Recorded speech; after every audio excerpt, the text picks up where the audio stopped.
আমরা কি করছি, এমওআই দিছি। জি, MOI সো এমওআই এর মাধ্যমে কিন্তু আমরা অ্যাপ্লাই করে মালয়েশিয়ার মাল্টিমিডিয়া ইউনিভার্সিটি ভিসা করিয়েছি। Welcome from study bridge international. আমি খোকন সিদ্দিকী, পড়াশোনা করছি মালয়েশিয়ার মাল্টিমিডিয়া ইউনিভার্সিটিতে এমবিএতে। তো আজকে আমার সাথে আছে মোর্শেদ ভাইয়া। মোর্শেদ ভাইয়া মালয়েশিয়া আসার একদিন হলো মনে হয়, তাই না? জি জি। আচ্ছা, মোর্শেদ ভাইয়া আমাদের মাধ্যমে ফাইল প্রসেসিং করে মালয়েশিয়ার মাল্টিমিডিয়া ইউনিভার্সিটিতে রিসার্চ বেস মাস্টার্স প্রোগ্রামে ভর্তি হয়েছেন। মোর্শেদ ভাই, আপনার কেমন ছিল এই জার্নিটা? First of all thanks study base ইন্টারন্যাশনালকে। আমার হচ্ছে এই 3 মান্থের যে একটা জার্নি ছিল এটা খুব স্মুথলি হয়েছে। আর একটা হচ্ছে আমি থ্যাংক ইউ জানাচ্ছি জসিম ভাইকে, উনি আমার পুরো জার্নিতে হেল্প করছেন। তো ওভারঅল আমার জার্নিটা খুবই স্মুথলি ছিল। স্মুথ ছিল। ভাইয়া রিসার্চ বেস মাস্টার্সে আসছেন। জি। স্টাডি বেস ইন্টারন্যাশনালকে আপনার রিসার্চ প্রপোজাল থেকে শুরু করে আপনার ভিসা প্রসেসিং সব জায়গায় হেল্প করেছিল?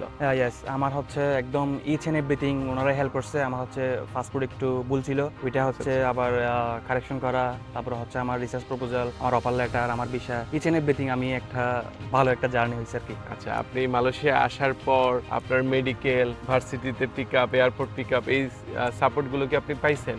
সব কিছুই। আচ্ছা, তার মানে স্টাডি বেস ইন্টারন্যাশনাল শুধুমাত্র আমরা স্টুডেন্টদের সাথে নাম কাওয়াস্তে দায়িত্ব নেই না, আমরা চেষ্টা করি যে কোনো স্টুডেন্ট যারা আমাদের থ্রুতে মালয়েশিয়ায় ভিসা প্রসেসিং করে তাদের অফার লেটার আনা, তাদের ইএমজিএস প্রসেসিং, ভিসা প্রসেসিং, মালয়েশিয়াতে আসার পরে airport pick up, medical consultancy এবং ভার্সিটিতে গিয়ে কি করতে হবে না করতে হবে এই বিষয়গুলো নিয়ে অনেকেই ঠিকঠাকভাবে জানে না, প্রপারলি জানে না। আমি নিজেই কিন্তু ওনার সাথে আজকে আসছি ভার্সিটিতে, যেন উনি কোনো প্রবলেম ফেস না করে। তো যারা যারা কম খরচে মালয়েশিয়ার মাল্টিমিডিয়া ইউনিভার্সিটিতে আসতে চান, কারণ মাল্টিমিডিয়া ইউনিভার্সিটিতে আসার সময় ফ্লাইং খরচ একটু কম লাগে, অনেক কম লাগে, যেখানে অন্যান্য বিশ্ববিদ্যালয়ে অনেক বেশি লাগে। আবার এখানে টিউশন ফিসও ইয়ারলি কম। আপনার সাবজেক্টের টিউশন ফিস কত? প্রতি বছরে 4,500 রিঙ্গিত। তো এইটা আসলে মালয়েশিয়াতে মানে কোনোভাবেই পসিবল না।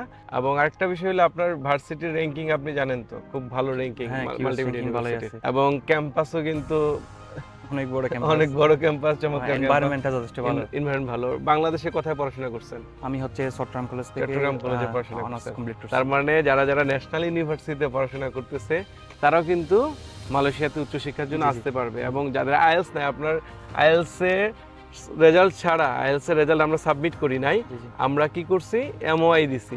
সো এমওআই এর মাধ্যমে কিন্তু আমরা অ্যাপ্লাই করে মালয়েশিয়ার মাল্টিমিডিয়া ইউনিভার্সিটি ভিসা করিয়েছি। তো মানে এটাও তো একটা অনেক বড় একটা প্রাপ্তি। তো যারা যারা অন্যান্য স্টুডেন্ট আছে তাদেরকে কি আপনি সাজেস্ট করবেন আমাদেরকে?